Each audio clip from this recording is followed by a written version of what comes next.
तमाम स्टूडेंट्स जो भी ये वीडियो देख रहे हैं, 2014 का पेपर है। हम MCQs सॉल्व कर रहे हैं। इसमें कुछ ना कुछ ऐसे फिल इन द ब्लैंक्स होते हैं जो सॉल्व होते हैं बाकायदा। तो उनका सॉल्व का तरीका ये होता है कि आप अगर आप MCQs कर रहे हैं तो ज़ाहिर है वो लेफ़्ट से आप पेज के लेफ़्ट पे करेंगे, तो राइट हैंड पर आप पेज के आप एक रफ वर्क बना दें और एक लाइन ड्रॉ कर दें ताकि आप वहाँ पर कोई सोल्यूशन हो तो वो कर सकें। तो ये एग्ज़ामिनर के लिए बड़ा इजी होगा आपको फुल नंबर देना, और ये वैसे भी डायरेक्ट नहीं होता। तो 2014 से हम स्टार्ट ले रहे हैं। यहाँ पे 20 नंबर्स के MCQs नज़र आ रहे हैं। पहला है 0 1 2 3, ये सेट्स हैं। Is the set of whole number कहलाता है। अगर इन केस ये रियल नंबर होगा तो फिर ये 1 2 3 से शुरू होगा, इसमें ज़ीरो नहीं होगा। और अगर ये 2 4 6 होगा तो फिर ये इवन नंबर होगा। तो ये इस वक्त होल नंबर कहलाते हैं जो ज़ीरो से स्टार्ट होते हैं। दूसरा है the natural logarithm has the base. Natural logarithm की बेस हमेशा से 10 होती है, और ये बात हमेशा याद रखिएगा कि 10 से उसको फाइंड किया जाता है। नंबर थर्ड है जो सॉल्यूशन का है कि 8 पर पावर 1/3 है इंटू 36 पे पावर 1/2 है। फिर आपने इसका आंसर लिखना है, तो आप इसको सॉल्व करेंगे। जब हम इसको सॉल्व करेंगे तो ये आ जाएगा 6 पर पावर 1/3 इंटू 36 पर पावर 1/2। आपको पता है कि अगर आप 2 के ऊपर पावर 3 लेते हैं तो ये 8 के बराबर होता है, और इस पर 1/3 ब्रैकेट पे पावर है। इसी तरह हमारे पास मल्टीप्लाई हो रहा है, फिर 6 पर पावर हम 2 लेते हैं, इस पर पावर 1/2 है। तो जो पावर से मल्टीप्लाई होती है तो क्रॉस मल्टीप्लिकेशन हमेशा डिवाइड होता है। तो 3 से 3 हम काट देंगे, 2 से 2 काट देंगे, यहाँ पे हमारे पास 2 रह गया और यहाँ पे हमारे पास 6 रह गया। 2 6 इसका आंसर होगा 12। इसके बाद नंबर 4 है, इसको भी सॉल्व किया जाता है कि if log a 16 is equal to 4, then a is equal to a किसके बराबर होगा। हमेशा याद रखिएगा कि जो log a होता है, ये log a जो है वो इसकी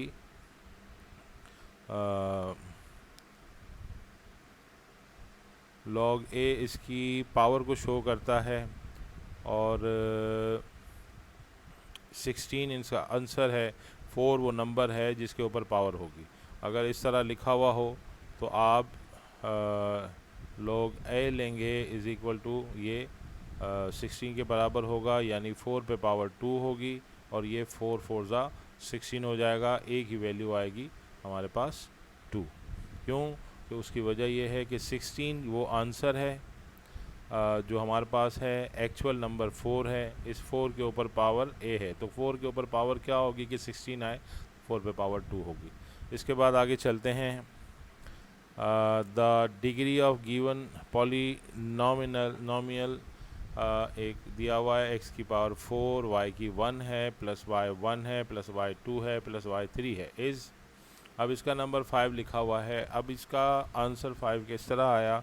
क्योंकि x की पावर 4 है, y की 1 है, तो 4 और 1 ये प्लस होके 5 हो जाएगी। फिर y की पावर 1 है और इसकी डिग्री 1 होगी, y 2 है तो 2 होगी, y 3 है तो 3 होगी। जो फर्स्ट नंबर हमारे पास आ रहा है, हम डिग्री यहाँ से देखते हैं, और डिग्री यहाँ से देखते हुए जब हम लास्ट पे जाते हैं तो 4 पे x पे पावर 4 है और y पे पावर 1 है, तो इसकी डिग्री 5 होगी। इसके बाद है, if the determinant of matrix is 0 the matrix is called singular matrix, यानी सिंगल वर्ड होगा। अगर 0 है तो सिंगल होगा और उसको हम सिंगुलर कहेंगे। The subduplicate ratio of A ratio B is, तो डुप्लीकेट रेशो अगर सिर्फ डुप्लीकेट रेशो हो ए बी का तो वो होगा ए स्क्वायर बी, ए स्क्वायर रेशो बी। और अगर हम उसका सब डुप्लीकेट निकालेंगे तो सब डुप्लीकेट होगा ए पर पावर 1/2 रेशो बी पे पावर 1/2। ये याद करने की चीज़ है, इसको याद कर लीजिएगा। इसी तरह HCF, इनका HCF क्या निकलेगा? तो इसका HCF हमारे पास क्या आ रहा है 4x² y। इसी तरह है line segment joining the vertex and the midpoint of the opposite side of triangle is called median। ठीक है, a quadrilateral having opposite side parallel is called trapezius parallelogram। यानी आमने सामने के अदला बराबर होंगे तो वो क्या तस्वीर क्या कहलाएगी, वो पैरेललोग्राम कहलाएगी। इनके आमने सामने के जो एंगल्स होते हैं, आमने सामने के जो साइड्स होती हैं वो बराबर होती हैं। x is eliminated from the question. x plus B is equal to 0 and x plus C is equal to 0 the relation becomes. तो क्योंकि उसकी वजह यह है कि यहाँ मैंने इसको सॉल्व किया है, x plus B is equal to 0 and x plus C is equal to 0 और x plus B is equal to होगा x प्लस सी। जब हम इसको सॉल्व करेंगे तो x प्लस का यहाँ आ जाएगा, b प्लस का वहाँ चला जाएगा। तो इसका मतलब क्या हो जाएगा कि b किसके बराबर है, b बराबर है c के। Half of the diameter is called radius, क्योंकि किसी भी सर्कल में अंदर का पूरा उसका अहाता वो डायमीटर कहलाता है, उसका हाफ होता है उसको रेडियस कहते हैं। इसी तरह है 13 1 minus cos square theta under root में, ये हमारे पास बराबर होता है साइन थीटा के।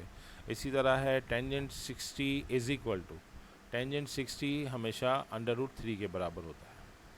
The simplest form of this, ये सॉल्व होगा। इसको हमने नीचे सॉल्व किया है, वो सिंपल सॉल्व कैसे किया है कि a की पावर 3 है, हम इसे ऊपर ले गए तो ये 5 से माइनस हो गई। इसी तरह b की पावर 1 है, ये ऊपर चली गई माइनस हो गई। इसी तरह a है, a ऊपर चला गया माइनस हो गया, b की पावर 3 है वो ऊपर जाके 5 से माइनस हो गई। हमारे पास सिंपल क्या आया, सिंप्लीफाई करने पर a² माइनस b² आया, ये जवाब है। इसके बाद है मैट्रिक्स का 16 नंबर के ट्रांसपोज मैट्रिक्स क्या होगा। रोज़ को कॉलम बना लेंगे तो ये हमारे पास ट्रांसपोज हो जाएगा, यानी 5.53 ये कॉलम है, इसको हमने ये रोज़ हैं तो ये इसको हमने कॉलम बना लिया, ये हमारा जवाब हो गया। कोस 20 डिग्री ये बराबर होता है साइन 70 डिग्री के। क्योंकि ये ट्रायंगल के सवाल हैं ट्रिग्नोमेट्री के, ट्रिग्नोमेट्री में अमूमन 90 डिग्री अहम होता है, इसलिए cos 20 sin 70 के बराबर होता है। A circle which touches all 3 sides of a triangle is called inscribed circle। ये ऐसे इसमें से गायब है, inscribed circle कहलाएगा। 19 है the set A this is close the respect to multiplication, multiplication की वजह से ये क्लोज होता है। Solution set of 2y minus 3 under root है is equal to under root 3y plus 4 है। इसको जब हम सॉल्व करेंगे तो सॉल्व करने के लिए दोनों तरफ हम स्क्वायर लेंगे, स्क्वायर लेने के बाद जब हम इसको सॉल्व करेंगे तो स्क्वायर से स्क्वायर रूट कट जाएगा, दो वैल्यूज़ हमारे पास बाहर आ जाएंगी। 2y से 3y माइनस हो जाएगा, 4 उधर 3 उधर जाके प्लस हो जाएगा, 2y से माइनस 3y निकलेगा, माइनस y बचेगा और इस तरफ 7 बचेगा। तो हम दोनों तरफ जब माइनस लगाएंगे तो एक तरफ प्लस हो जाएगा और एक तरफ माइनस हो जाएगा, इसका मतलब इसका जवाब -7 है। तो वीवर्स ये हो गया 2014। अब हम इसके बाद चलेंगे 2015 की तरफ।